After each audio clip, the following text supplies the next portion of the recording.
L'Afrique sera, dit-on, le grand continent du XXIe siècle. Bonjour et bienvenue sur Afrique Rédaction e-Magazine.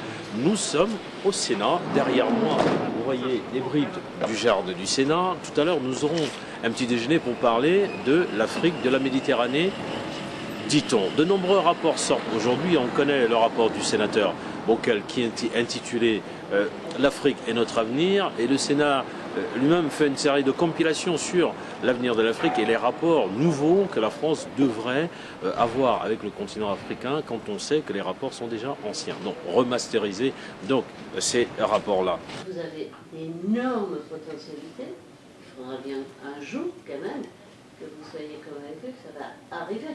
Mais elles sont déjà là, ces potentialités. Mais elles ne sont pas exploitées. Mais quand on voit l'Inde, la Chine, le Brésil, qui sont les trois derniers, j'ai l'impression que c'est avec les BRICS que l'Europe, et particulièrement la France, se disent « oulala, nous sommes vraiment en retard » parce que eux, ils avancent et on observe qu'avec cette arrivée-là, il y a un véritable développement des infrastructures. Sans la France et sans l'Europe, au premier plan. Tout à fait. Ce que nous allons dire les uns les autres. Et il est temps, effectivement, de regarder vers le sud. Parce que ce matin, il s'agit d'un petit déjeuner assez spécial autour de la Méditerranée. Quand on sait les événements que viennent de vivre cette partie de l'Afrique, douloureux, certes, mais d'avenir aussi, on peut stipuler que tout est focalisé aujourd'hui pour parler de cette partie d'Afrique qui est un véritable avenir, un véritable vivier. Nous allons rencontrer Madame Josette Durieux, qui est socialiste des Hautes-Pyrénées, et Madame Christiane Cambon, qui est UMP Val-de-Marne. C'est dire qu'à ce niveau aussi, il y a une dualité des partis politiques. Qui, le premier, va s'arroger le terrain africain ou alors va confirmer sa présence comme étant le partenaire le plus idoine? Serait-ce la gauche ou la droite ou uniquement la France qui regarde ses intérêts? Nous allons avoir un petit déjeuner assez intéressant avec un débat que j'espère aussi intéressant. Nous vous rendrons compte bien après.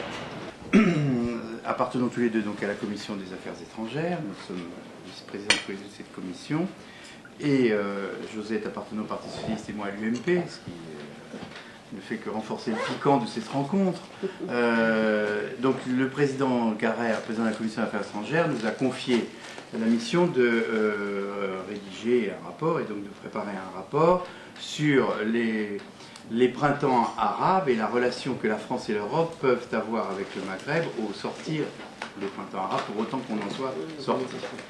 Je siège à la Commission des Affaires étrangères et de la Défense du Sénat depuis longtemps, parce qu'il y a 22 ans que je suis sénatrice, ça nous a peine de dire.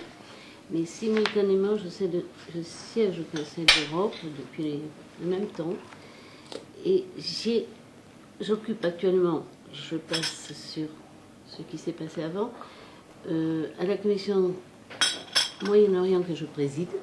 Je préside la commission Moyen-Orient. Et dans le cadre d'une autre activité du Conseil d'Europe, j'ai le rapport du suivi de la Turquie. Ça veut dire qu'à un certain moment, je connais effectivement ce poteau méditerranéen. La troisième évolution sur laquelle on souhaitait insister dans ce rapport, c'est les évolutions politiques, les mutations politiques. Donc là, on l'a vu, les révolutions arabes ont entraîné un changement de régime en Tunisie assez violent, une guerre civile en Libye, une réforme constitutionnelle au Maroc. La France, vous le savez, elle entretient des rapports tout à fait exceptionnels avec le Maghreb pour des raisons historiques et géopolitiques. Ceci posé, nous pointons quand même à ce niveau de la relation avec la France un certain nombre de problèmes. Vous savez que par exemple, le Maghreb est le consommateur de 10% de notre aide publique au développement et que nous sommes là aux limites de nos engagements prudentiels. Moi, je siège moi-même au Conseil de l'Agence française de développement.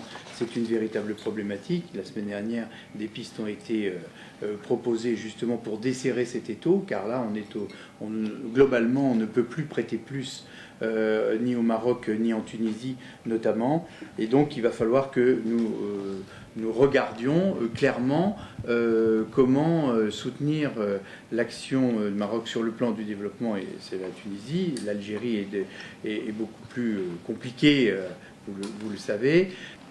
Pour conclure, C'est la 314. Je lis la conclusion parce qu'elle est courte et qu'elle résume tout. Merci. Les rêves du Maghreb ouvrent le champ des possibles. L'Europe et la France sont face à des défis stratégiques après l'ouverture à l'Est depuis 20 ans, cap au Sud. Le 21e siècle sera le siècle de l'Afrique. 2 milliards d'Africains et un quart de francophones, soit 500 millions d'ici 2050. Un boulevard s'ouvre pour la France et on aperçoit se dessiner les limites d'une grande région nord-sud constituée de l'Europe, de la Méditerranée, du Maghreb et de l'Afrique, et elle pèserait dans la mondialisation, car elle permettrait de combiner les forces des pays du Nord. Brevets scientifiques, expériences industrielles, taille du marché, les forces des pays du Sud, matières premières, énergie, main-d'œuvre abondante et qualifiée pour le développement de tous. Les grandes entreprises mondiales s'organisent déjà autour de ces perspectives et le capital, comme souvent, anticipe après les révoltes arabes et les désordres qui s'ensuivent, souhaitant que les forces démocratiques reprennent le pouvoir et fassent triompher les valeurs de justice et de dignité de l'homme. On conclut comme on avait commencé. Voilà. Alors maintenant... J'ai une préoccupation et oui. Vraiment beaucoup d'inquiétude. Ma première préoccupation, je reviens là-dessus, c'est le constat est fait maintenant, 50 ans d'une façon globale après les indépendances, et quand on sait que la France y a joué un grand rôle. Et certains s'en félicitent. Et je continue en disant que quand j'observe depuis une dizaine d'années l'approche européenne et notamment française sur la Méditerranée, j'ai comme l'impression que dans un siècle, il y a à nouveau un redécoupage, il y a un arrimage de la Méditerranée à l'Europe et une autre Afrique, puisque chaque fois qu'on parle de la Méditerranée, notamment du Maghreb, j'ai vraiment l'impression que le Maghreb n'est pas sur le continent africain. Et ça me confirme encore, ce rapport me le confirme, parce qu'on souligne tout le temps la proximité géographique, le kilométrage qui est réduit, les projets qui sont déjà développés dans le cadre des pays de la France et certains pays de la Méditerranée. Ça veut dire quoi? Ça veut dire qu'on va retrouver un bloc qui sera africain et l'autre bloc qui sera arrimé à l'Europe et qui deviendra sur le court terme. Ça, c'est une inquiétude personnelle. Deuxième, mon inquiétude, elle est simple, c'est que notamment dans l'Afrique francophone, dont on connaît l'histoire avec la France, on a l'impression que cette partie, contrairement au Maghreb, n'est pas du tout développée. Et la fluctuation de ces rapports... Quelle est la partie qui n'est pas développée? L'Afrique francophone. Hein? L'Afrique francophone. Vraiment pas développée. Malgré le lien étroit avec la France. Le développement a toujours été, c'est-à-dire les termes liberté, égalité, fraternité se sont appliqués sur plus de démocratie égale développement. Et on voit qu'à la tête de ces pays-là, les hommes politiques y sont depuis une trentaine d'années et ça ne bouge pas, ça ne se développe pas. Et je me pose une seule question. Est-ce que le constat de l'échec de cette partie amène la France aujourd'hui à dire qu'il faut absolument qu'on revoie notre position d'une façon radicale? Et si tant est qu'il faille la revoir, comment faire passer la pilule quand on sait qu'une bonne partie de la France n'a pas l'information et a une perception de l'Afrique qui est nauséabonde. Pour preuve, on dit aide publique au développement, ça veut dire qu'ils ne sont pas développés. On dit défaut de démocratie, ça veut dire qu'il faut leur apporter. Est-ce que le modèle qui va prévaloir sera le modèle français, sur le principe du développement et de la démocratie, sur la base de vos recommandations, et je vais en terminer en disant, mais comment va se procéder la mutation médiatique pour que les médias européens et français en particulier changent de prisme d'analyse? Parce que quand on voit le traitement de l'information, je vais commencer par ici, hein, nous sommes, je vois rarement des émissions sur l'économie des pays africains. Par contre, j'observe qu'on ne parle que de la résurgence de ce qui ne va pas. Pourtant, dans les deux chambres, il y a les groupes d'amitié, et on sait que les groupes d'amitié travaillent beaucoup sur la base de projets et non sur des projets politiques. Comment va se procéder cette mutation? Est-ce que ces 3 rapports qui sont sortis vont se transformer, c'est-à-dire le Sénat va aller beaucoup plus loin, et que ça redescende au niveau de l'Assemblée nationale pour que ça améliore les relations et qu'il y ait un véritable traitement au niveau des textes de loi et qu'on ne soit plus à faire uniquement en focus sur la question de l'immigration sans parler d'économie? Est-ce que la tendance va se renverser? On va parler beaucoup plus de coopération économique que on va aider les étudiants à venir que l'immigration. J'avoue que je baigne un peu dans le flou total. J'essaie de comprendre. Vous avez dit beaucoup de choses contradictoires. Je pense, si vous voulez, que vous comme nous devons clarifier les choses et beaucoup de scories dans nos esprits qu'il faut dégager. On l'a dit en Algérie, hein. On ne peut pas envisager l'avenir de l'Algérie dans le Maghreb, avec l'Europe, avec l'Afrique, avec le monde, si on ressasse toujours les histoires de la colonisation, de la décolonisation plus ou moins mal gérée, plutôt mal que bien.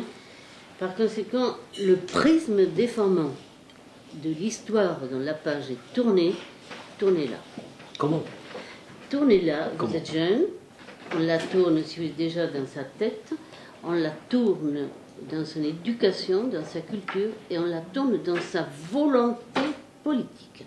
Quand la France et l'Allemagne ont fait la CECA, la communauté du charbon et de l'acier, c'était au lendemain d'une guerre redoutable. Sur la base économique. Sur la base économique, avec des intentions politiques. Et les pères fondateurs voulaient faire tout de suite une Europe politique. Et ils ont compris que ça serait difficile. Et quelque part, ils ont peut-être eu tort d'abandonner. Et ils ont dit, on va commencer par l'économie, par les 2 produits qui étaient essentiels, le charbon et l'acier. Mais on constate qu'on n'arrive pas facilement à faire l'Europe politique et qu'il est en panne aujourd'hui. Tout ça dépend d'une volonté politique. Adenauer, De Gaulle et tous ceux qui sont à côté et derrière, ils ont une volonté politique. Donc, c'est à cette rupture-là que vous êtes invités, si vous voulez. Et nous aussi. Et nous aussi. La deuxième remarque, le modèle français. Alors là, il faut que vous bannissiez ça de votre esprit. Il n'y a pas de modèle français. Et moi, si vous voulez que je vous le démonte au niveau du Conseil de l'Europe, je passe mon temps à cela. On pourrait avoir aussi des contre-exemples à développer à partir de l'exemple français. Vous avez à considérer que vous allez bâtir votre modèle. C'est tout. Vous allez bâtir votre modèle. C'est pour ça que nous sommes très prudents, que nous sommes observateurs dans tout ce qui se passe au Maghreb. Et j'ai été séduite. Mais alors, nous avons été passionnés à Lisbonne. Et je vais vous dire, il y a eu un silence du côté des représentants des pays occidentaux qui était vraiment intéressant. Nous n'avons pas participé au débat. Le débat s'est fait entre les acteurs. Et moi, on m'a demandé de conclure à la fin. Et sincèrement, j'ai d'abord dit mon enthousiasme profond, avoir la vitalité, si vous voulez, de ces populations, de cette jeunesse. Non, il n'y a pas de modèle. Il n'y a pas de modèle. Par contre, il faut qu'il y ait une volonté. Il faut qu'il y ait de nouvelles relations avec de nouvelles perspectives, parce qu'il y a de nouveaux outils aussi. Il y a de nouveaux outils. Parce que vous dites le Maghreb est isolé, etc., il ne sortira pas de son isolement. Oui, il est isolé entre 2 mers, une mer liquide et une mer de sable. Oui, il est isolé. C'est une île, le Maghreb, hein, le Méditerranée d'un côté, le Sahel de l'autre. Mais il n'empêche qu'on dépasse tout cela. Il y a un mot qui est essentiel. Moi, je suis un peu la prêtresse du numérique dans l'espace rural.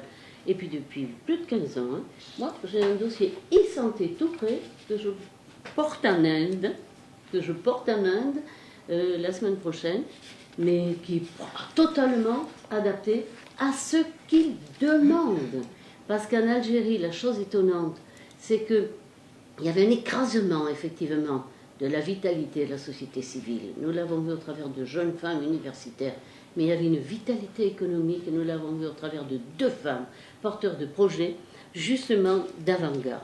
Si, voilà. Donc je suis tout à fait d'accord avec vous. La France, elle doit garder son franc-parler. Elle doit pouvoir dire, c'est pas la meilleure solution. C'est la vôtre, c'est votre choix. De notre point de vue, c'est pas fatalement ce qu'il y a de mieux. On a de multiples exemples. Hein, vous ne pouvez pas le faire. On peut pas le faire. Oui. C'est sur le libre-échange que M. Cambon a déroulé un peu, expliqué entre le Maghreb et la France, enfin l'Europe, particulièrement la France. Alors, moi je m'interroge au niveau aussi de mesures prises ici en Europe, particulièrement en France, contre l'immigration, avec, vous savez, l'organe qui est mis en place, Frontex, qui est basé à Varsovie, comme par hasard d'ailleurs, et avec une restriction et puis une fermeté terrible en refusant même des visas par rapport aux gens qui veulent investir ici en France et aussi aller chercher les marchés, les partenaires en France. On le voit à travers le rapport Bockel le mentionne même d'ailleurs. Alors comment se fait-il qu'on peut parler de cet échange, pas gagnant-gagnant, cet échange qui peut permettre aux gens de se retrouver, et de l'autre côté, on ferme les frontières, on ne veut pas libérer les visas, on ne veut pas apporter un plus à cette communauté qui veut se développer, qui veut aller au-delà. Et j'ai remarqué aussi dernièrement Madame Nicole Bricq, qui vient d'allouer des sommes importantes, par exemple au Ghana, là, plus d'1,5 milliard d'euros pour le Ghana, et l'Afrique de l'Ouest pour le Kenya, en abandonnant complètement l'Afrique, comme on dit, là où ils ont de relations historiques, en fait, hein, pour ne pas dire francophone, historique, parce que là, avec les deux pays anglophones, il n'y a aucune relation historique. Comment se fait-il on abandonne cette relation ombilicale entre l'Afrique francophone et la France en allant ailleurs? On est dans une séquence de remise en perspective de nos relations, on veut sortir de la France-Afrique. Alors maintenant, le coup de balancier, il ne faut pas qu'il aille trop loin non plus, si vous voulez. Il y a un temps, il y avait quand même des relations un peu particulière, on va dire, entre un certain nombre de pays et la France. C'était bien connu, tout ça, et les littératures et des journalistes de très grand talent ont écrit sur ce sujet. Alors maintenant, depuis Sarkozy, du reste, qui avait abandonné ce concept de France-Afrique, Hollande le poursuit, parfois peut-être avec difficulté, parce que nos amis africains peuvent imaginer que l'on leur tire le tapis et que brusquement on ne veut plus les voir ou plus les connaître. Moi je pense que c'est pas ça, je pense qu'il y a un rééquilibrage de l'Afrique. Et je pense que la politique des visas doit être revue dans un sens à la fois d'humanité et d'efficacité, parce qu'il n'est pas bon non plus que la totalité, pas la totalité, mais un nombre substantiel de jeunes médecins africains restent en France alors qu'il y a tant de besoins en Afrique, et que notre devoir, c'est aussi non seulement de les former, de les aider, et puis aussi de les aider au retour, parce que je pense que leur pays en a absolument besoin. De la même manière que moi, je suis un fanatique du développement de la formation professionnelle, de l'apprentissage, de l'alternance dans ces pays, parce que c'est bien beau d'accueillir des universitaires et des post-doctorants, mais ces pays ont besoin justement de toute cette couche moyenne qui forme du reste la classe moyenne, qui est absolument nécessaire, ça a été démontré par de nombreux économistes, pour le développement de ces pays. Il faut former cette classe moyenne. Cette classe moyenne, elle a besoin d'un apprentissage d'un certain nombre de métiers. La France a des possibilités énormes dans ce domaine. Moi, j'ai piloté la formation professionnelle et l'apprentissage pendant 12 ans en Île-de-France. On avait des milliers de jeunes issus d'Afrique et des pays en voie de développement qui venaient bénéficier de ce savoir-faire. Et là, voilà des paris qu'on doit relever. Et on n'a pas uniquement, si vous voulez, que former les jeunes universitaires, puis après on les a ici, alors on dit ah ben oui, mais alors c'est bien qu'ils soient là, mais il faudrait mieux qu'ils repartent. Je pense qu'il faut remettre nos relations sur un plan équitable et raisonné et d'efficacité économique pour vous, je le dis pour vous. Nous disons en commission, on va prendre un exemple qui est très triste, le Mali, hein, quand on voit les milliards qui ont été injectés au Mali. Vous avez vu, tout le monde, moi j'ai été un peu au Mali avant les événements, hein, mais j'ai vu les reportages qu'on nous montrait. Dans quel village y a-t-il des écoles, des maternités, des choses comme ça? Alors où est passé tout cet argent? Qu'est-ce qu'on a fait?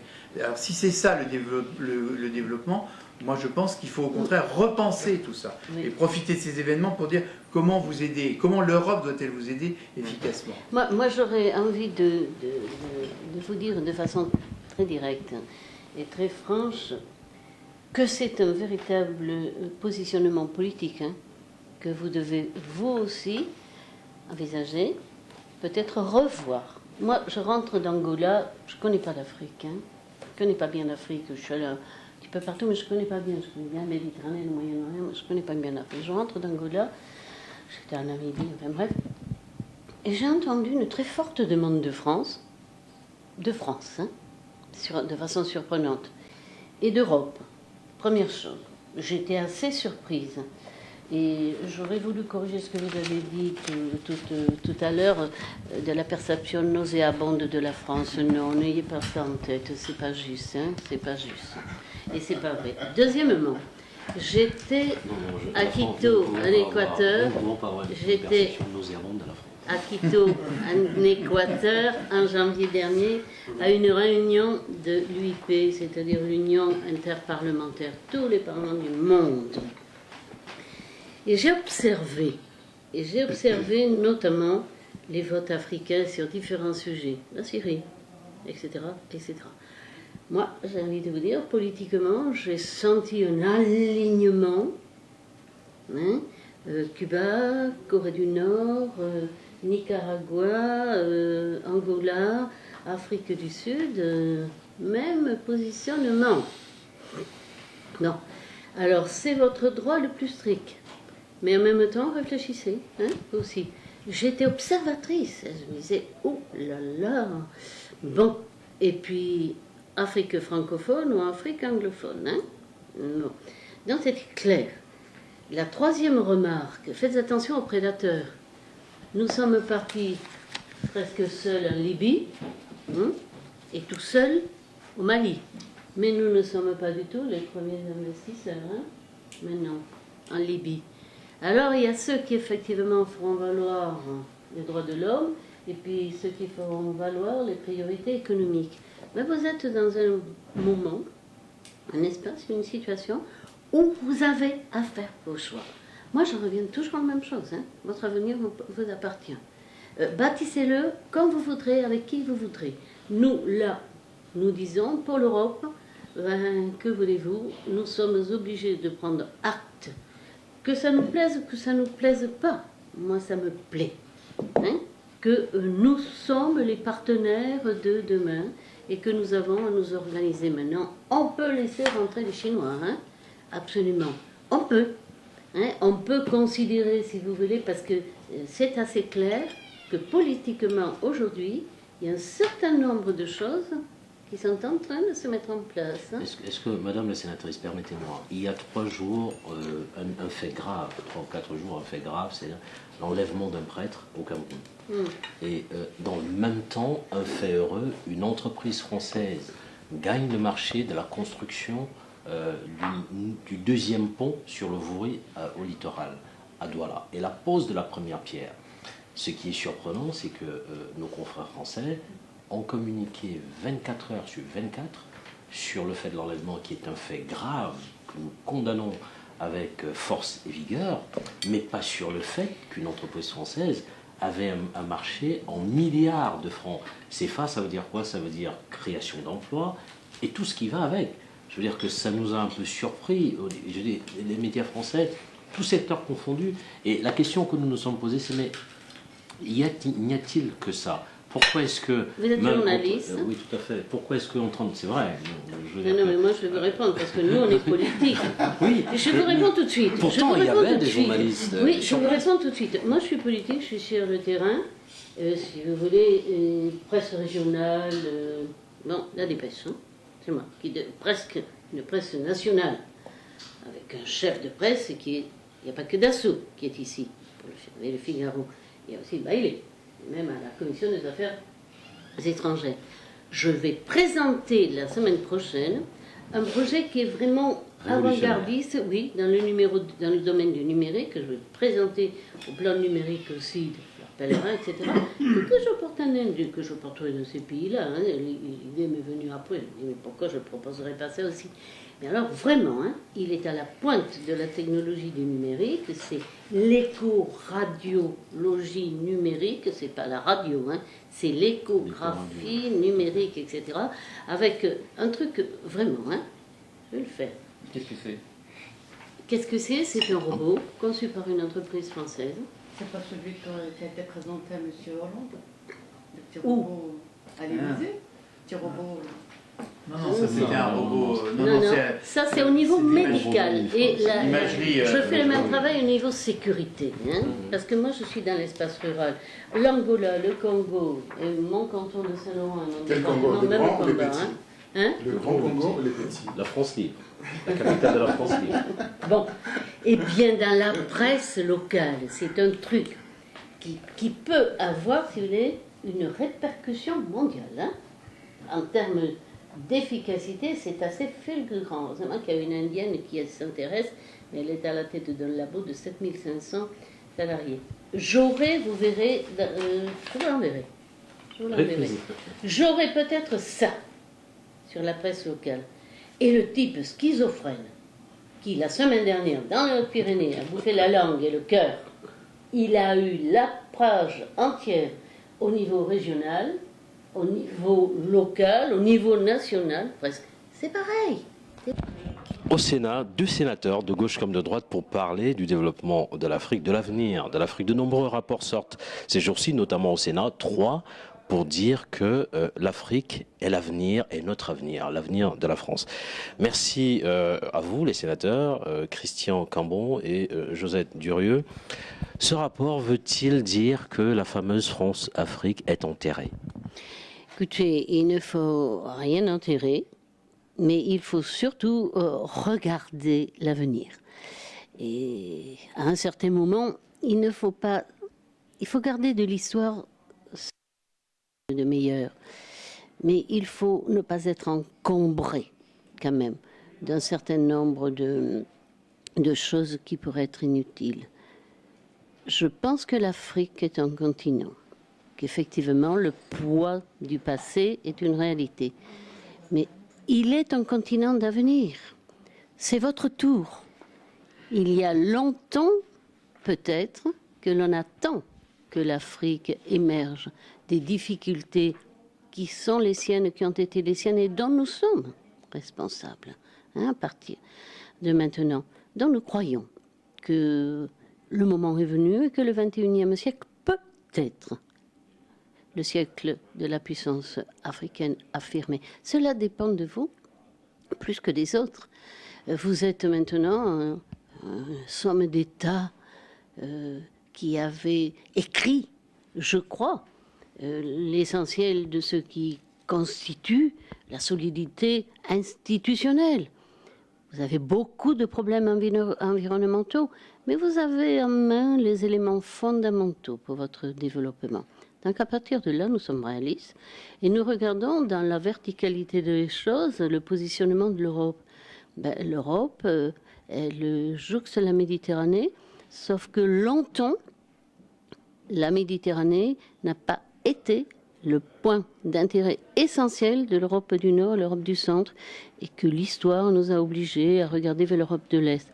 Le moment est venu de considérer que la Méditerranée est un espace essentiel. Deuxième mer du monde après la Manche, deuxième mer du monde par l'activité maritime après la Manche.